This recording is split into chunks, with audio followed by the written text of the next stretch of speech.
Good afternoon, I am Mr. Ish. Thank you for joining me for this video. We are looking here at limit laws for new students. These are students who are new to calculus, and generally these students, when they start that course, will be starting out with limits or rates of change. So let's look at limit laws, and we see and we learn how limit laws make limit evaluation easy. The purpose of this video is not to intimidate the new students, but to actually show them how using these laws can make questions easy. Our goal over here is to use trigonometric functions because they're ideally suited for what I want to show you over here. We will start here with the very first question, and you will see a common theme will play out over here with these questions. And the common theme, well, we don't need to elaborate what that is, but you will see it. Limit as x approaches 0, we're looking at cosine x plus sine x, and we have to evaluate this. For this question alone, I will just show you a quick graph of how a graph would have helped you do this, and then we'll proceed from there. If this right here is 0, this here is pi over 4, here's pi over 2, and we're not going too far out. Here's 3 pi over 4, and then finally here's pi. 45, 90, 135, 180. And here's my 1, here's my minus 1. At cosine of 0, you have a 1. Sine of 0 is a 0, so you retain a value of 0. At cosine of 45, you have a value 1 over root 2. Sine of 45 is 1 over root 2. You add 1 over root 2 plus 1 over root 2, which is 2 over root 2. And that's a value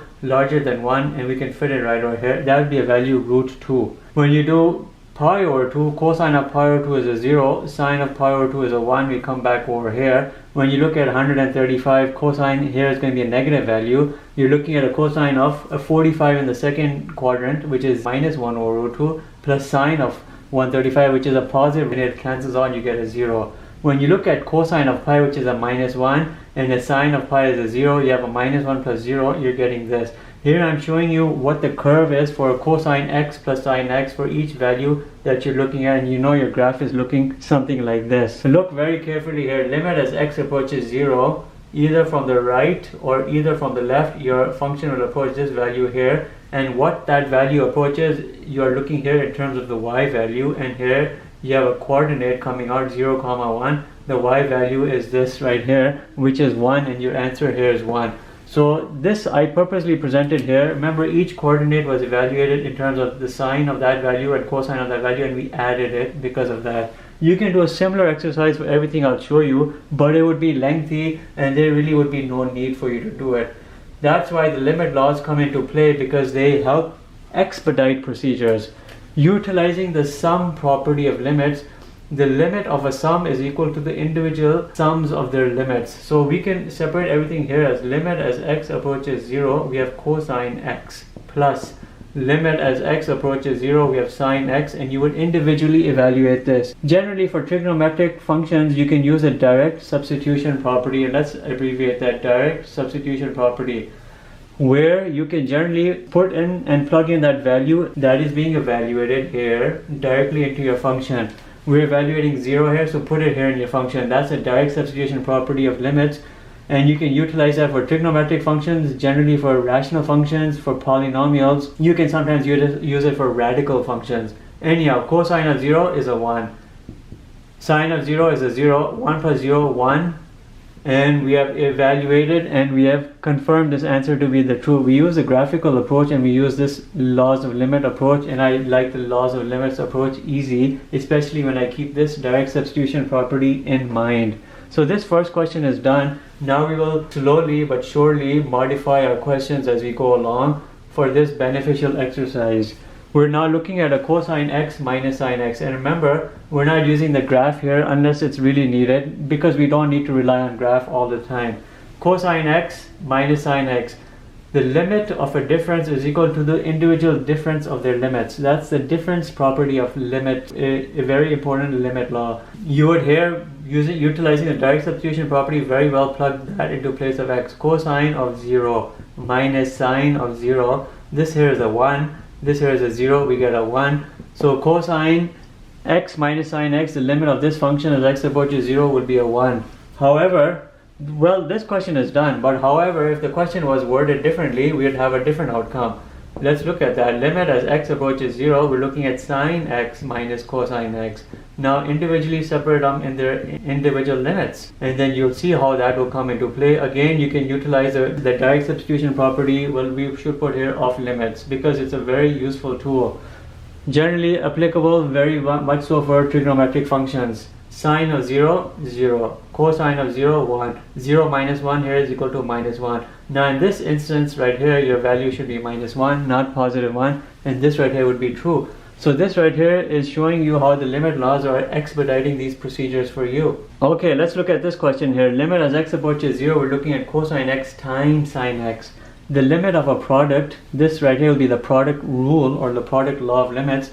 The limit of a product is equal to individual product of their limits. Separate everything here. Limit as x approaches 0, we're looking at cosine x multiplied by limit as x approaches 0, we're looking at sine x. Again, use a direct substitution property of limits, because you're not looking at indeterminate limit forms. Everything here is a non-rational function in a general sense. There's no denominator, there's no way you can make anything undefined. Everything here is very well defined. All of these values I'm putting here are in the domain of sine and cosine, because you know the sine and the cosine very well involve a value in terms of 0. Sine goes to the origin, but cosine of 0 here is 0 comma 1, and you see the 0 falls very well in the domain of sine and cosine. When a value falls very well in the domain of that function, you can utilize the direct substitution property of limits. Cosine of 0 times sine of 0. Cosine of 0 is a 1 times 0 is equal to 0. So the answer for this specific question is a 0, and it's not bad and it's right. Let's look at this question. Limit as x approaches 0, sine x divided by cosine x. We flip things around a bit. You can look at the quotient property of limits, where you're doing a limit of a quotient. You can separate it into their individual limits. These individual functions can be separated individually. You have limit as x approaches 0, you have a sine x, and then you can say divided by limit as x approaches 0, you have a cosine x. But this is one of those instances where maybe using a limit law might be more work than it would be otherwise.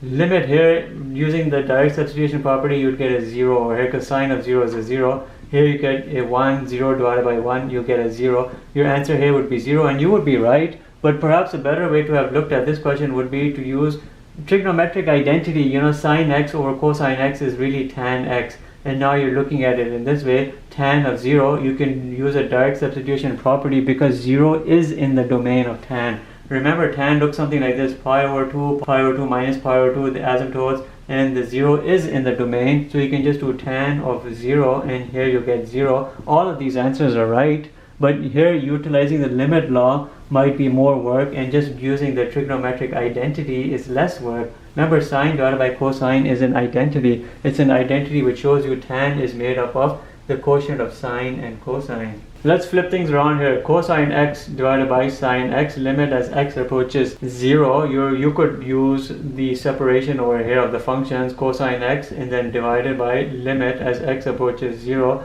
sine x. You're really having a 1 here, you're having a 0. 1 divided by 0, you can't do it, it's undefined. What's another way you could probably do this? Perhaps a better way. Limit as x approaches 0, you're looking at a cotangent x. Use this.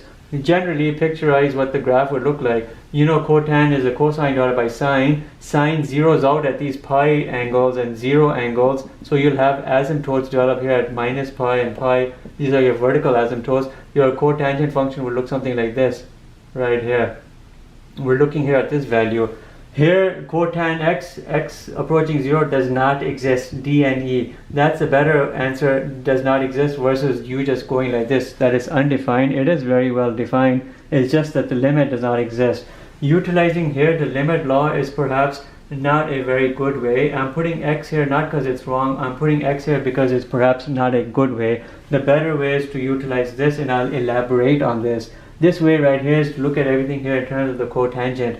If you're approaching x over here from the left, if you're approaching this x equals 0 here from the left, your cotangent function dips down here towards minus infinity, and in this instance you get a value minus infinity. If you're approaching x, limit as x approaches 0 but from the right, you're approaching 0 from the right, your cotangent function shoots upwards but here towards positive infinity. Here you're getting positive infinity. your left hand limit is a minus infinity, your right hand limit is a positive infinity. Left hand limit does not equal your right hand limit. Therefore, for this reason right here, you go with the answer that the limit does not exist as x approaches 0. So this approach here, the lower approach, is the better approach. Using the limit laws over here gives you an answer of undefined, and it doesn't allow you to elaborate on why that is the case. This identity using the cotan, cosine divided by sine, is the approach to use over here. This example to talk about another property of limits, which is the constant multiple property of limit. Constant multiple, these are constants which are serving as multiples of the functions they're attached to. You can use a constant multiple property of limits to rewrite this as such. This right here is all in the parentheses being affected by this limit as x approaches 0. You can do 3 limit as x approaches 0. Here the constant serves as a coefficient. You're looking at cosine x. Then minus 2 limit as x approaches 0. You're looking at secant square x. Now individually evaluate these using direct substitution property of limits, because 0 is in the domain of both of these functions. Cosine 0 gives you a good answer. Secant of 0 gives you a good answer. When you do cosine of 0, you're getting a 1.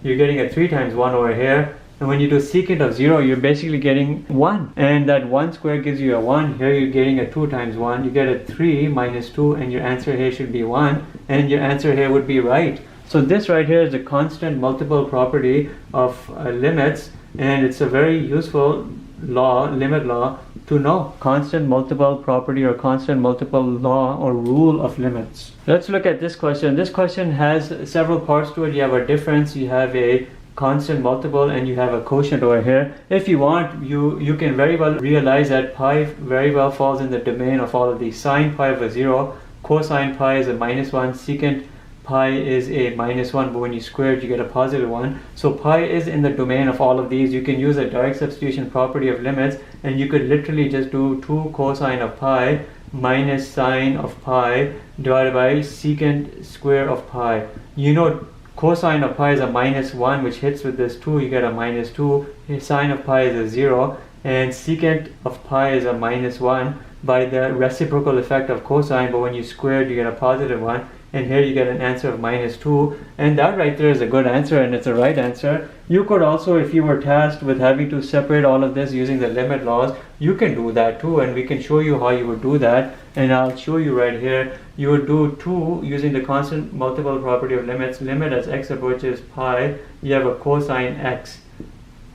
Then you have a limit as x approaches this pi, you have a sine x. The only reason why I have parenthesize this, because all of this comes right here as an expression under which then you have a single quotient, and then you do here divide limit as x approaches pi, you have a secant square x, and this right here would be how you would separate it. And even if you do the direct substitution property over here, you would still get the same answer of minus 2, and minus 2 here would be a good and right answer. I think we can end with this specific question over here. This will be a little bit more than what we've talked about, but we'll see. Limit as x approaches pi, we have this expression, cosine x plus 1 minus sine x divided by x squared minus pi squared.